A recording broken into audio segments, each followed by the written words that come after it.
The Hope and Anchor, possibly the most important place we came to as youngsters, because it was the best live music venue in the area that we were living in, and where I first saw the Specials. I remember seeing an article about the Specials in Melody Maker and being really shocked immediately by how similar they looked in dress to the way we were dressing at that time, which was unusual, to be wearing suits and hats and all that.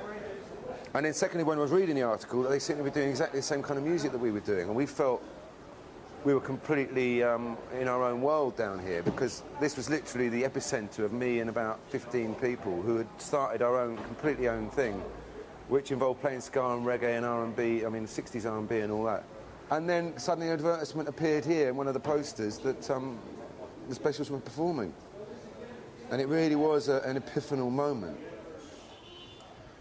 And I remember when the Specials arrived, we were all sort of, you know, it was all a little bit, who are you, mate, and all that. And then the jukebox was the kind of, the catalyst for our first conversation.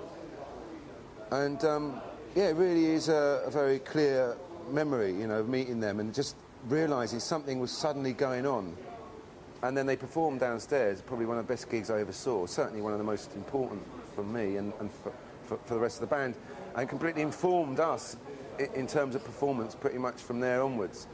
It was like Neville letting off his gun, people punching holes in the ceiling, and that energy that they had. It's funny, it's like a bit like going back to primary school. You can't actually imagine how popular music concerts could take place in such a small space. But this is where it really happened, yeah. That'd be the drummer and the drum kit there. That'd be about, that's about there, actually. Got 6 other people. Sort of like that, basically. Oi! And after the show, I got talking to Jerry, who came back and stayed at my mum's flat.